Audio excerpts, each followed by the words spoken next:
നമസ്കാരം, ഞാൻ SK ഹോസ്പിറ്റലിലെ ക്യാൻസർ വിഭാഗത്തിലെ ക്ലിനിക്കൽ ഓങ്കോളജിസ്റ്റ് ഡോക്ടറായിരുന്നു. എല്ലാ പേഷ്യൻസും പൊതുവായിട്ട് പേടിക്കുന്ന ഒരു കാര്യമാണ് കീമോതെറാപ്പിയും കീമോതെറാപ്പിയുടെ പാർശ്വഫലങ്ങളും, സൈഡ് എഫക്ട്സ്. എല്ലാവരുടെ അടുത്തും നമ്മൾ ഈ ട്രീറ്റ്മെൻറ്റ് കാര്യങ്ങൾ ഡിസ്കസ് ചെയ്യുമ്പോൾ ആദ്യം ചോദിക്കുന്നത്, ഡോക്ടർ കീമോതെറാപ്പി എന്നെ തളർത്തി കളയില്ലേ, ഒത്തിരി സൈഡ് എഫക്ട്സ് ഇല്ലേ എന്നുള്ള കാര്യങ്ങളാണ്, എൻ്റെ മുടി കൊഴിയില്ലേ എന്നുള്ള കാര്യങ്ങളൊക്കെയാണ് സ്ഥിരമായിട്ട് നമ്മൾ കേൾക്കാറുള്ള കാര്യം. അപ്പോൾ ഇതിൽ ഏറ്റവും ആദ്യം കാര്യം പറയുകയാണെങ്കിൽ നമുക്ക് മുടി കൊഴിച്ചിൽ എന്ന് പറയുന്നത് കീമോതെറാപ്പി എടുക്കുന്ന സമയത്ത് മാത്രം കണ്ടുവരുന്ന ഒരു പാർശ്വഫലമാണ്. അതും എല്ലാ കീമോതെറാപ്പി മരുന്നുകൾക്കും ഇല്ല. ചില കീമോതെറാപ്പി മരുന്നുകൾക്ക് നമുക്ക് ഇഞ്ചക്ഷൻ കൊടുക്കുമ്പോഴേക്കും മുടി കൊഴിച്ചിലുണ്ടാവാം. അത് കീമോതെറാപ്പി നിന്ന് കഴിയുമ്പോഴേക്കും, കീമോതെറാപ്പി സ്റ്റോപ്പ് ചെയ്ത് കഴിയുമ്പോഴേക്കും ഈ പോയ മുടിയെല്ലാം അതിനെക്കാട്ടും നല്ല മുടി പുതിയതായിട്ട് വരികയാണ് ചെയ്യാറുള്ളത്.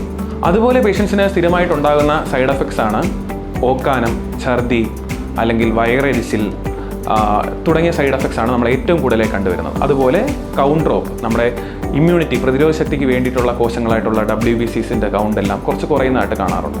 അപ്പോൾ ഏത് തരത്തിലുള്ള സൈഡ് എഫക്ട്സ്, ഈ സൈഡ് എഫക്ട്സ് ആണെങ്കിലും നമുക്ക് അതിന് വേണ്ടിയിട്ട് ഇപ്പോൾ കൗണ്ട് കുറയുകയാണെങ്കിൽ കൗണ്ട് കൂടാനായിട്ടുള്ള ഇഞ്ചക്ഷൻസ് ഉണ്ട്.